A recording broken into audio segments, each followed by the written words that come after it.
صلى الله تعالى على خير خلقه محمد وعلى آله وأصحابه أجمعين. أما بعد فقد قال الله تبارك وتعالى في شأن حبيبه ومحبوبه ومعشوقه آمرا ومخبرا إن الله وملائكته يصلون على النبي يا أيها الذين آمنوا صلوا عليه وسلموا تسليما. وقال الله تبارك وتعالى في شأن حبيبه ومحبوبه وما أرسلناك إلا رحمة للعالمين. وقال رسول الله صلى الله عليه وسلم المسلم من سلم المسلمون من لسانه ويده أو كما قال عليه الصلاة والسلام. সকল প্রশংসা, সমূহ প্রশংসা, সমস্ত প্রশংসা, সমগ্র প্রশংসা সেই মহান রব্বুল আলামিনের দরবারে, যিনি আমাদেরকে এমন একটা মাস, যে মাসে আকায়ে নামদার তাজদারে মদিনা জিগর কোশে আমিনা রহমাতুল লিল আলামিন সৈয়দুল মুরসালিন খাতামুন নবিয়্যিন জনাবে মুহাম্মদুর রাসূলুল্লাহ সাল্লাল্লাহু আলাইহি ওয়াসাল্লাম পৃথিবীতে তাশরীফ এনেছিলেন এবং এই মাসেই তিনি পৃথিবী থেকে পরলোক গমনও করেছেন। আর এই মহামানবকে কেন্দ্র করে আল্লাহ রাব্বুল আলামিন ইরশাদ করতেছেন যে আমি আপনাকে সমগ্র সৃষ্টি জগতের জন্য অনুকম্পা হিসেবে, দয়া হিসেবে আমি প্রেরণ করেছি, রহমত হিসেবে। তাই তো সুফিয়ানে কেরামগণ এই আয়াতের ব্যাখ্যা এভাবে করেছেন, মাম্বায়ে শফকাত বনে ও মাদনে উলফত বনে সারা আলম কে লিয়ে ও রহমতে পয়গম্বনে। সমগ্র বিশ্ব জগতের জন্য করে উনি রহমতের বার্তা হিসেবে, বার্তাবাহক হিসেবে পৃথিবীতে প্রেরিত হয়েছিলেন। সেই মাসে আমাদেরকে ইসলামের যে চিন্তা গবেষণার একটা ইনস্টিটিউট, এখানে একত্রিত হওয়ার আমাদেরকে আল্লাহ পাক তৌফিক দিলেন। আর আমাদের আলোচ্য বিষয়ও এখানে এরকম যে হযরত পয়গম্বর সাল্লাল্লাহু আলাইহি সাল্লামের জীবন ও শিক্ষার আলোকে আদালত মানে ন্যায় বিচার ও মারহামাত, দয়া ও করুণা, যেটা তার সভ্যতার কি বিনির্মাণের প্রত্যয় নিয়ে আজকের এই আয়োজন। তাহলে আমি যে কালামুল্লাহ শরীফের দুইটা আয়াত, একটা আয়াত তো যে আয়াতের ভিতরে প্রসিদ্ধ আয়াত যে আল্লাহ তাআলা ইরশাদ করেছেন যে নিশ্চয় আল্লাহ তাআলা নিজে, তারপরে আল্লাহ তাআলার ফেরেশতাগণ নবীর উপরে দরুদ এবং সালাম পাঠ করে। হে আমার বিশ্বাসী বান্দা বান্দীগণ, তোমরাও কি করো? তার উপরে দরুদ এবং সালাম, শুধু দরুদ নয়, দরুদ এবং সালাম দুটাই সমন্বয়ে পাঠ করতে আমাদেরকে নির্দেশ করা হয়েছে। তারপরে আমরা যে আয়াতটা পাঠ করেছিলাম, আয়াতের একটা অংশ, যে আপনাকে আমি সমগ্র সৃষ্টি জগতের জন্য রহমত স্বরূপ প্রেরণ করেছি। এবং বুখারী শরীফের একটা হাদিসের অংশ শেষের দিকে প্রথম পৃষ্ঠাতেই আছে। সাহাবারা জিজ্ঞাসা করলো ইসলামের শ্রেষ্ঠত্ব কি? ইসলাম রাসূলকে জিজ্ঞাসা করতেছে, ইসলামে তো অনেক কিছুই আছে, বিধি বিধান, তার মধ্যে সর্বশ্রেষ্ঠ বিধি বিধানটা কি ইয়া রাসূলুল্লাহ? রাসূলুল্লাহ সাল্লাল্লাহু আলাইহি সাল্লাম বললেন, আল মুসলিমু, একজন মুসলমান, মান সালিমাল মুসলিমুনা মিন লিসানি ওয়া ইয়াদি, সালিম মানে নিরাপদ রাখবে, মিন লিসানিহি জবান থেকে, ওয়া ইয়াদিহি এবং তার হাত থেকে, মুখ থেকে এবং হাত থেকে একজন শান্তিকামী ব্যক্তি। মুসলমান মানে কি? শান্তিকামী। সে শান্তি বার্তাবাহক, সে নিজেও শান্তি প্রাপ্ত হয়েছে অন্য অন্য তার মাধ্যমে শুধু শান্তিই পাবে। তো সেই মুসলমান কি করবে, নিজের জবান থেকে এবং হাত থেকে, তার মানে কি চোখ দিয়ে কষ্ট দেবে, পা দিয়ে কষ্ট দেবে, এই দুটা অঙ্গকে ইন্ডিকেট করা হয়েছে। আল্লাহর রসুল নির্দিষ্ট করেছেন, মানে কি কোনোভাবেই কোনো মুসলমানকে বা কোনো মানুষকে কি করা যাবে না, কষ্ট দেওয়া যাবে না। আর আজকে বা আগেও রবিউল ইসলাম সাহেব, ওনার সাথে আমার আলোচনা হয়েছে যে আপনাদের মূল কনসেপ্টটা কি। তো যতটুকু আমি এই পর্যন্ত ক্লিয়ার হতে পেরেছি, এই গবেষণা কেন্দ্রের বা ইনস্টিটিউটের আপনাদের মূল কনসেপ্টটাই হলো এটা, যে এলেম এবং এলেম মানে জ্ঞান আর কি, এবং তাফাক্কুর যে চিন্তা আছে, এলেম তাফাক্কুর এবং উমরান। উমরান মানে যে সভ্যতা, যেটাকে আমরা তাহজিব তামাদ্দুম বলি। তো এইগুলোর তো যেরকম আছে, যেরকম রাসূল সাল্লাল্লাহু আলাইহি ওয়াসাল্লাম বলছেন, সেগুলোকে পুনরায় আবার কি করা, জাগ্রত করা, এগুলো আছে। কিন্তু এগুলো থেকে আমরা এলেমের দিকে উদাসীন। মুসলমান ইসলামিক যারা স্কলার আছে তারাও এরকম উদাসীন। এলেমের যে দুইটা দিক আছে সেদিকেই আমাদের নজর নাই, শুধু এক প্রকারের এলেম নিয়ে আমরা চোখ দিছি। আজকে উনি আপনাদের পরিচয় পরিচিতি ওটা নেট থেকে আমাকে পড়ে শোনালেন, সেখানে দেখলাম পরিচয়ের ভেতরে 3টা বিষয়ের মেসেজ দেওয়া হয়েছে। যে প্রথম হলো যে আমাদের যে ইলমুল কালাম আছে, মানে আকীদা শাস্ত্র যেটা, কালাম শাস্ত্র, এই কালাম শাস্ত্র নিয়ে, তারপরে আরেকটা হলো যে কি ফিকহ শাস্ত্র, যেটা ফিকহ, এর সাথে আরেকটা বিষয় আপনার ফিকহের সাথে বলা হয়েছে, উনি বলছে তাফাক্কুর, কিন্তু ওখানে বলা আছে যে সুফিজম, তাসাউফ, তাসাউফটাই কিন্তু তাফাক্কুর। এবং গাজ্জালী রহমতুল্লাহ আলাইহি তাফাক্কুর নিয়ে আলোচনা করতেছেন, করতে যে বলতেছে তাফাক্কুরটাই হলো আপনার মুরাকাবা। আর মুরাকাবা কোথায় হয়? সুফিয়ানে কেরামরা এই মুরাকাবাটা শিক্ষা দিয়েছেন, যেটা কোরআনের ভিতরে তাফাক্কুর ভাবেও আছে মুরাকাবাটা, আবার অন্য জায়গার মধ্যে আছে ওয়াতাবাত্তাল ইলাইহি তাবতিলা, একনিষ্ঠভাবে আল্লাহ তাআলাকে স্মরণ করা। এখন এটাকে যাদের কাছে এলেমও নাই এবং সাথে যেটা সভ্যতা সেটাও নাই, তারা বিভিন্নভাবে, যেরকম সিলভা মেথড, এটা আমেরিকান একটা ইনস্টিটিউট, এরা আপনার মেডিটেশন শিখাইতেছে, মানে ওটাই তাফাক্কুর আর একটা নাম দিয়ে, কিন্তু সেটা তাদের তো মূল এলেম যেটা সেটাই তো নাই। তো এখন তারা ওখানে কি শিখাবে? এলেম কি চায়? এলেম সৃষ্টিকর্তাকে শিখায়, মানে তার সাথে সম্পর্ক স্থাপন করে। যেমন হযরত শেখ সাদী রহমতুল্লাহ আলাইহি বলেছেন, বেলেম খুদার আসিনাস, যার কাছে এলেম নাই সে তো আল্লাহকে চিনতে পারবে না। এই জন্য দেখা যায় সিলভা মেথডের নকল আমাদের দেশে, আমাদের মনে হয় 2-1 দিনের ভেতরে যে এখানে আসবে কোয়ান্টাম মেথড আসবে আমাদের এখানে, টিএমএস শিখাবে, মানে 5 স্টার হোটেলে। তো এ তো ছিল আগে জ্যোতিষী, সে জ্যোতিষী থেকে ওই যে সিলভা মেথডে কিছু কোর্স টোর্স করে জ্যোতিষীর মধ্যে বিভিন্ন কিছু জানতে হয়, সে একটা নতুন একটা কনসেপ্ট দিয়ে দিয়েছে। অথচ তারা 30 বছর কিন্তু পাড়ি দিয়ে দিয়েছে একটা জগতে। তাহলে আজকে আপনারা 5 বছর পার হয়ে 6 বছরে মোটামুটি একটা দাঁড়িয়ে গেছেন, একটা সংখ্যা লঘু থেকে গরিষ্ঠতার পর্যায়ে চলে আসছে। যদিও রাসূল সাল্লাল্লাহু আলাইহি ওয়াসাল্লাম বলছেন বাদাল ইসলাম গরীবান, ইসলাম তো সংখ্যা লঘুতেই শোনা হয়েছে, আসাউদু কামা বাদা, আবার অতি সত্তর সংখ্যা লঘুতেই কি হবে, পরিণত হয়ে যাবে। অল্প দিয়ে শুরু হয়েছিল, আবার স্বল্পতেই চলে যাবে। তবে এখন তারা কিন্তু বিশাল বড় একটা, তারা কি শিখাচ্ছে প্রথমে দিকে আপনি চোখ খুব বন্ধ করে, কি করে নাক আস্তে আস্তে দম দম ছাড়েন, দম শিখাচ্ছে, ঠিক আছে, দম এটা সুফিবাদেরও একটা পরিভাষা, দম সাধন, হাওয়াকে কন্ট্রোল করা।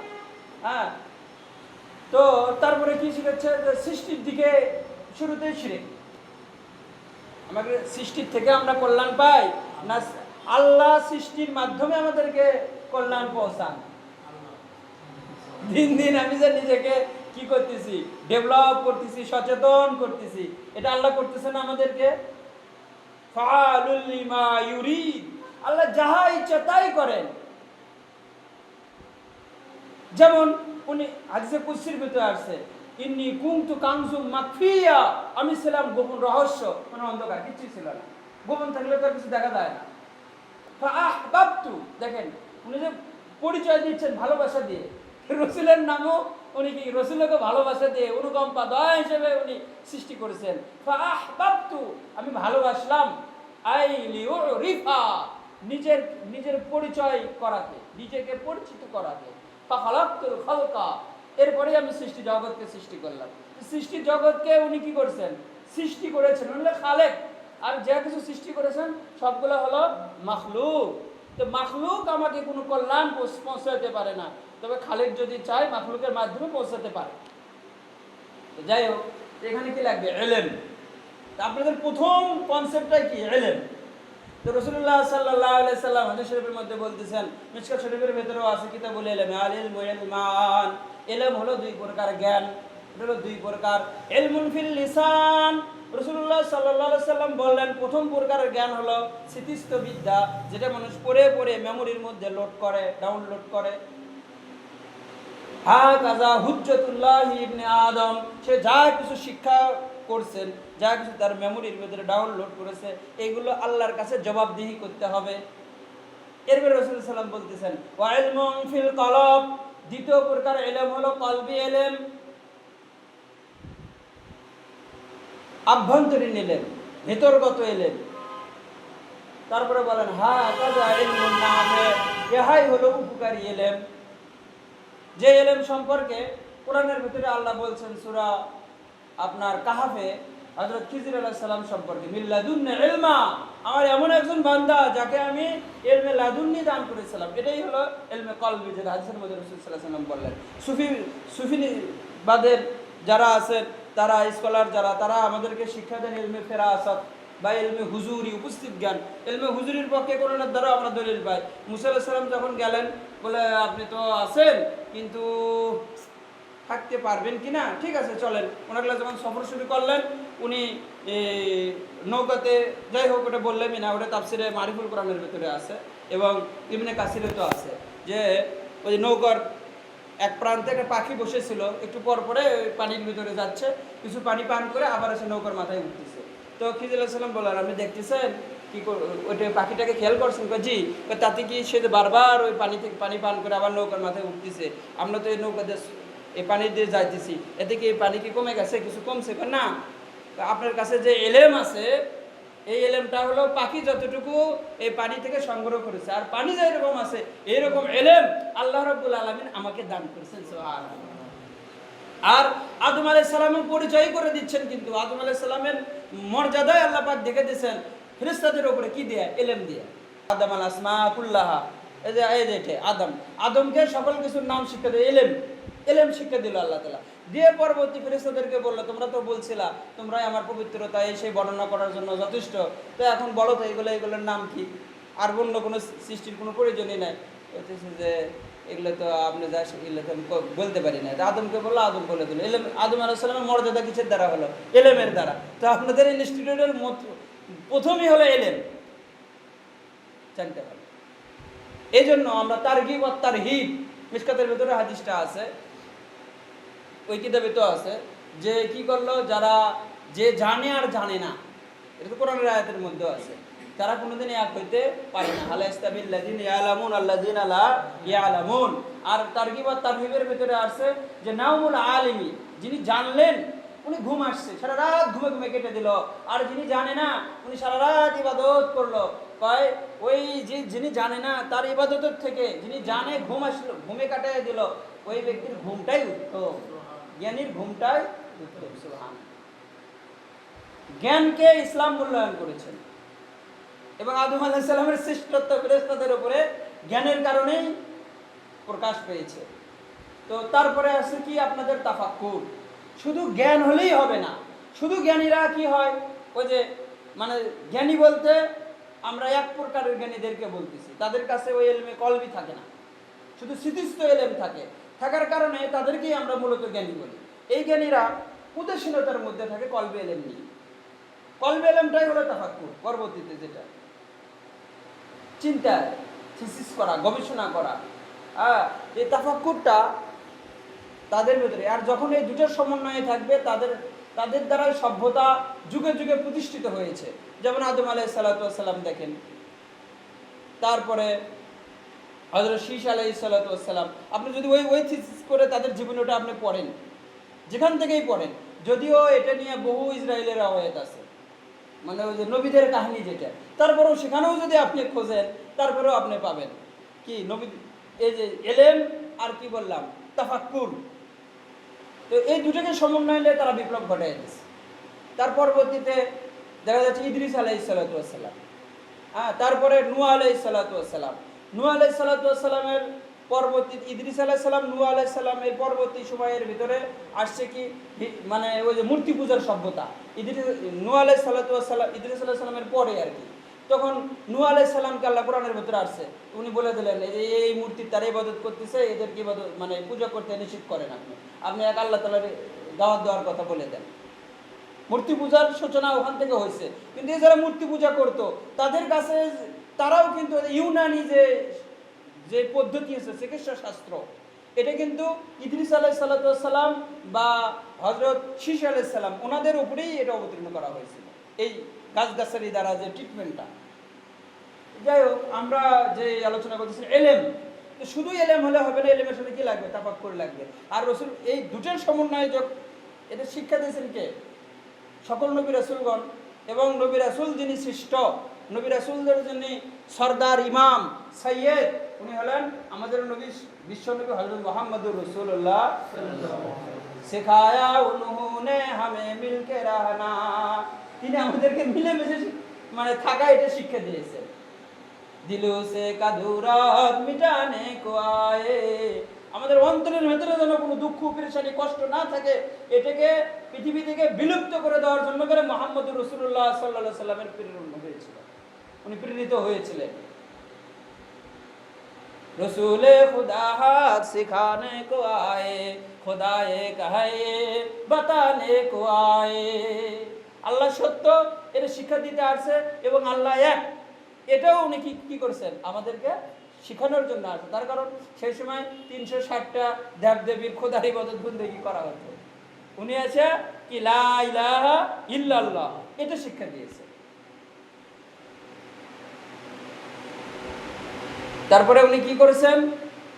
সদাকত কি পাইকার, সদাকত কি হামি, সদাকত কা কালমা পড়হানে কো আয়ে, সততার চেহারা, সততার সাথী এবং সততার কালেমা মানে ওয়ার্ড উনি শিক্ষা দেওয়ার জন্য করে পৃথিবীতে প্রেরিত হয়েছিলেন মুহাম্মদুর রাসূলুল্লাহ সাল্লাল্লাহু আলাইহি সাল্লাম।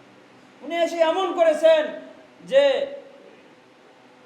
যেটা যুগ যুগ ধরে যারা যুদ্ধ গুত্রে গুত্রে যে যুদ্ধ চলে আসতেছিল, শির ও শিকর মানে দুধ চিনিতে উনি মিশ্রিত করে দিয়েছেন। কবায়েল কো শের ও শুকর করনে ওয়ালা, বদন দেশকে দিল মে ঘর করনে ওয়ালা, যারা তার শত্রু, যারা তারা সবসময় বিরোধিতা করছে, তাদের অন্তরের মধ্যে মুহাম্মদুর রাসূলুল্লাহ সাল্লাল্লাহু আলাইহি সাল্লাম বসবাস করতেন। তারা কোনো কারো কাছে আমানত রাখতে গেলে অন্য কাউকে পাত না, তার শত্রুরা এরকে রাখো, এই তো আলামিন, এই তো কি সাদেক, সত্য, এর কাছে রাখো। তো এরকম ভাবে উনি যখন প্রতিষ্ঠিত করছে, তো তখন কি হয়ে গেছে? নিয়ে আসছে কিসের মাধ্যমে করছেন? ওনাকে আল্লাহ রাব্বুল আলামিন যে কোরআন অবতীর্ণ করেছিলেন, সাথে রাখছে কি কোরআন, আর ওনার চরিত্রটাই পুরোটাই কি হাদিস। আকালুন নবী, আফালুন নবী ওয়া তাকরিরুন নবী সাল্লাল্লাহু আলাইহি ওয়াসাল্লাম, রাসূলুল্লাহ সাল্লাল্লাহু আলাইহি সাল্লামের কথা এবং রাসূলুল্লাহ সাল্লাল্লাহু আলাইহি সাল্লামের কর্ম এবং ওনার মৌন সমর্থন, ওনার সামনে যা কিছু করছেন ওনার সাথী সঙ্গীরা, উনি সেটাকে কি করেননি? বারণ করেন নাই। এটাকেই বলা হয় কি? হাদিস। তো এই কোরআন হাদিস নিয়েই আমাদের কি এলমুল কালামি বলি, আর এলমে ফিকাহ বলি, আর একটা কি বলতেছিলাম মানে সুফিদের যে তাসাউফ যেটা বলি, সব কিন্তু ওখান থেকে, কোরআন এবং হাদিস থেকে। তো উনি উতারকার হেরা সে সোয়ে কওমে আয়া, হেরা গুহা থেকে বার হয়ে ওনার জাতির দিকে উনি প্রত্যাবর্তন করেছিলেন। আপনারা এখানে শিখবেন, তারপরে আপনাদের পরবর্তীতে নিজের ঘর, তারপরে নিজের আশেপাশে বাড়ি, এইভাবেই তো প্রচার প্রসার করতে হবে। এবং নিজে যখন এখন লেখাপড়ার ভিতরে আছেন, আপনার যে ফ্রেন্ড আছে বা আপনার ক্লাসে যারা ক্লাসমেট আছে, তাদেরকে এটা প্রচার করতে হবে না?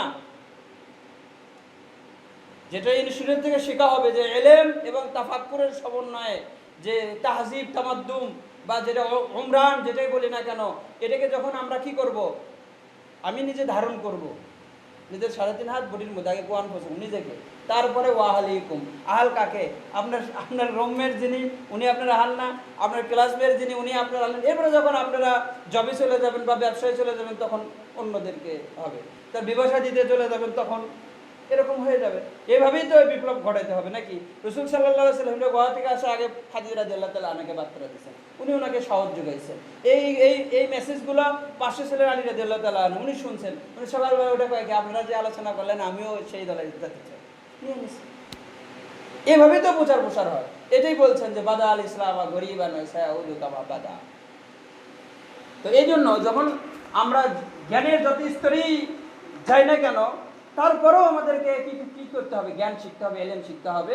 এটাই হযরত আল্লামা ইকবাল রহমতুল্লাহ আলাইহি তার কুল্লিয়াতে ইকবালের মধ্যে বলতেছেন, আমরা যখন দাওরা পড়ি হাটাজারিতে 2006-7 সালে, তখন আমাদের ওই দরজগাতে যেখানে দরজ দেওয়া হতো ওখানে লেখা ছিল বড় করে যে কি সবক পার ফের সদাকত কা আদালত কা সুজাত কা। আপনি এই বন্ধুত্ব পড়লেনই যা কিছু, এরপরে আপনি সততার সবক পাঠ করেন, তার আদালত কা ন্যায় বিচারে, এরপরে সুজাত কা বাহাদুরি, তারপরে লিয়া যায়েগা তুসসে কাম দুনিয়া কি ইমামত কা। এভাবে যদি আপনি কি করেন নলেজ হাসিল করতে পারেন, জ্ঞান অর্জন করতে পারেন, তখন আপনার দ্বারা দুনিয়ার ইমামতের কাজ নেওয়া হবে। যেমন আমরা এই কিছুদিন আগে রিসেন্টলি চলে গেছেন হযরত শায়েখ আহমদ ফারুকী হিন্দি মুজাদ্দিদ আল বিসানি রহমতুল্লাহ আলাইহি, ওনাকে স্মরণ করতে পারি।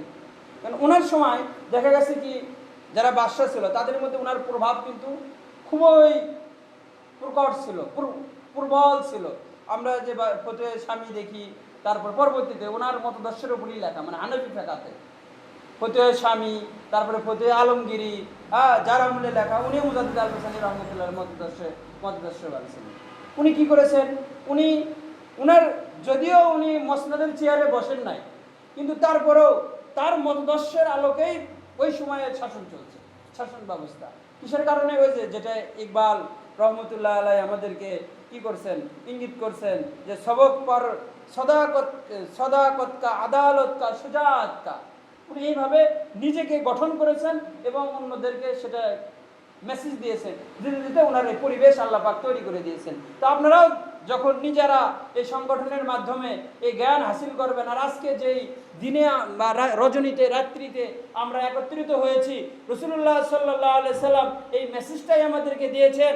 উনি বলেছেন বুখারী শরীফের রওয়ায়াত, আমি পৃথিবীতে আগমন করেছি বুইস্তুলি উতাম্মিমা মাকারিমাল আখলাক। যে সভ্যতা ছিল, যে চরিত্র ছিল, এটাকে ঢালে সাজানোর জন্য করে আমাকে প্রেরণ করা হয়েছে। আর এসে উনি এখানে সাকসেস হয়েছিলেন না? মদিনার সনদ আমরা শুনি না? মদিনাতে যাওয়ার পরে যেটা আমরা বলতেছিলাম যে কবাইল কা শের ও শুকর করনে ওয়ালা বদন দেশকে দিল মে ঘর করনে ওয়ালা। উনি সাকসেস হয়েছিলেন যে কি ফের গিয়া রুক হাওয়া এডার সে ওধার কি, যে এমন অবস্থা হয়ে গেছে সেই যাদেরকে বর্বর জাতি, উনি বলতেছিলেন একটু আগে আমেরিকাতে তারা কি করে 1 নাম্বার 2 নাম্বার, মানে প্রসাব পায়খানা করার পরে তারা নাকি আগে টিস্যু ব্যবহার করতেন, পানিতে ব্যবহার মানে দূরের কথা, পরিষ্কারও নাই। কিছু কিছু জায়গায় দেখা যাচ্ছে কি পরিষ্কার, কিন্তু তারা পরিষ্কারও বলে পবিত্রতা আলাদা জিনিস। তাহারত যেটা তাহারত নাই। এলেমের দ্বারা আমরা কি শিখতে পারি? তাহারত শিখতে পারি, এবং শেষে যায় কি জানাজা শিখতে পারি ফিকহের কিতাবগুলোতে। তো আল্লাহ রাব্বুল আলামিন আমাদেরকে রাসূলুল্লাহ সাল্লাল্লাহু আলাইহি সাল্লাম যে উদ্দেশ্য করে ওনাকে প্রেরণ করা হয়েছিল, উনি প্রেরিত হয়েছিলেন, উনি কিন্তু সফল হয়েছিলেন। এবং ওনাকে আল্লাহ তাআলা যতটুকু বার্তা দেওয়ার ওহীর প্রয়োজন ছিল দিয়ে উনি আয়াত নাযিল করে দিয়েছেন, যে কি আয়াত নাযিল করে দিয়েছেন আকমালতু লাকুম দীনাকুম ওয়া আতমামতু আলাইকুম নি'মাতি ওয়া রাদিতু লাকুমুল ইসলাম দীনা। যখন এরকম পরিপূর্ণভাবে করতে পারছে, তারপরেই তো শান্তি প্রতিষ্ঠিত হয়ে গেছে, নিয়ামত শান্তি তারা পরিপূর্ণভাবে পেয়ে গেছে। তো সেই রাসূলুল্লাহ সাল্লাল্লাহু আলাইহি সাল্লামের যে আদর্শ, এই জন্য এলেম বলি, তাফাক্কুর বলি, আর ওমরান বলি, যেভাবেই আমরা বলি না কেন, মানব সৃষ্টির আপনাদেরই সংগঠনে একটা বই থেকে দেখতেছিলাম যে 3টা উদ্দেশ্য। একটা কি ইবাদত, আর একটা হলো কি খেলাফত, আর একটা হলো ওমরান। ইবাদত করতে হবে, খেলাফত শুধু ইবাদত করে গেলাম, যেরকম ওই যে হাদিস শরীফের মধ্যে আছে যে উনি খালি ইবাদত বন্দেগী করে, আল্লাহ তাআলা বলতেছে যাও ওই এলাকাকে ধ্বংস করে দাও। জিবরাইল আসে দেখে যে এমন ইবাদত করছে, চোখ এরকম পাতা মানে মানে ফেলে মানে আবার বন্ধ করবে, চোখ মেলে, এতটুকু সময় পরিমাণ সে আল্লাহর ইবাদত থেকে গাফিল থাকে না। তো বলে কি করব, আল্লাহ ঘিরে গেছে, আগে আগে তাকে ধ্বংস করো, তার উপরে পুরো এলাকাকে ডাবাইয়া দাও। কিসের কারণে? সভ্যতার, সে নিজেকে নিজের ভিতরে সভ্যতা চর্চা করছে, কিন্তু সেটার প্রচার প্রসার করার জন্য করে সেটা কি করে চেষ্টা করে। তো এখন আমাদেরকে আমরা জানবো, শিখবো, আপনাদের বইয়ের মধ্যে বলতেছিলাম যে ইবাদত করতে হবে, তারপরে কি করতে হবে, খেলাফত প্রতিষ্ঠিত করেনি আর কি, খেলাফতও প্রতিষ্ঠিত করতে হবে। ইবাদতের ক্ষেত্রে আল্লাহ বলতেছেন, খেলাফতের দুটো শর্ত আল্লাহ দিয়ে দিচ্ছেন সূরা নূরের ভিতরে সম্ভবত, যে বলতেছে কি ইন্নাল্লাযিনা আমানু ওয়া আমিলুস সালিহাত, মানে ঈমান এবং আমলে সালিহাত দুটোই কিন্তু ইবাদতের ভিতরে। তারপরে কি লাস তাখলিফান লামে তাকিদ, আবার নুনে তাকিদ, একটা হলে হয়তো ডবল ডবল, অবশ্যই অবশ্যই আমি জমিনের ভিতরে আপনাদেরকে খেলাফত প্রতিষ্ঠিত করে দেব, মানে খলিফা বানাবো। আবার অন্য জায়গার মধ্যে যে আসছে না যে আমি আদমকে পাঠালাম, আমি ফেরেশতাদেরকে বললো আমি ফিল আরদি খলিফা, এই পৃষ্ঠের শুরুতেই আছে খলিফা। মানবের উদ্দেশ্য হলো, সৃষ্টির উদ্দেশ্য হলো খেলাফত প্রতিষ্ঠিত করা, কিন্তু আমরা আসলে কাকে বানাবো যার ভিতরে ইলমও নাই, মানে তাফাক্কুরও নাই, তারপরে কি উমরানও নাই, তাকে আমরা কিভাবে করে বানানো যায়, তার কিভাবে করে চাটাচাটি করা যায় সেটা লেগে ব্যস্ত। কিন্তু এটা আগে নিজেদের ভিতরে হতে হবে এরকম পরিপূর্ণতা। তো তারপরে কি উমরান, যেটা সভ্যতা, আল্লাহ রাব্বুল আলামিন রাসূলুল্লাহ সাল্লাল্লাহু আলাইহি সাল্লাম উনি যেই মেসেজ নিয়ে পৃথিবীতে এসেছিলেন, উনি যে এবং বাস্তবায়ন করতে সক্ষম হয়েছিলেন, আর সেটাই আল্লাহ তাআলা দেখছেন যে উনি সাকসেস, তখনই আয়াত নাজিল করছে, আমার যেই নিয়ামত অনুগ্রহ রাশি সব কিছু আপনার উপরে পরিপূর্ণতা করে দিলাম এবং শান্তিকেও পরিপূর্ণ করে দিলাম, যেটা যেটা আমি পড়লাম সূরা মাইদার আয়াতটা, মানে কোরআনের সর্বশেষ আয়াত, সেটা আমরা বাস্তবায়ন করতে সক্ষম হব ইনশাআল্লাহ। যদিও আমরা স্বল্প, কিন্তু স্বল্পর দ্বারা দেখা গেছে যুগে যুগে আল্লাহ রাব্বুল আলামিন বিপ্লব ঘটাইয়া দিয়েছেন। আর ইসলামের বিপ্লব কাদের দ্বারা হয়েছে? যুবক দ্বারা হয়েছে। আপনারাও সেই দলে, আল্লাহ রাব্বুল আলামিন আমাদেরকে মিশনকে সাকসেস অবশ্যই করবেন এবং করেছেন, এজন্য করে আমাদেরকে দীর্ঘ সময় ধরে আলোচনা করার এবং শ্রবণ করার তৌফিক দান করলেন। ওয়া আখিরু দাওয়ানা আলহামদুলিল্লাহি রাব্বিল আলামিন। আসসালামু আলাইকুম ওয়া রাহমাতুল্লাহ।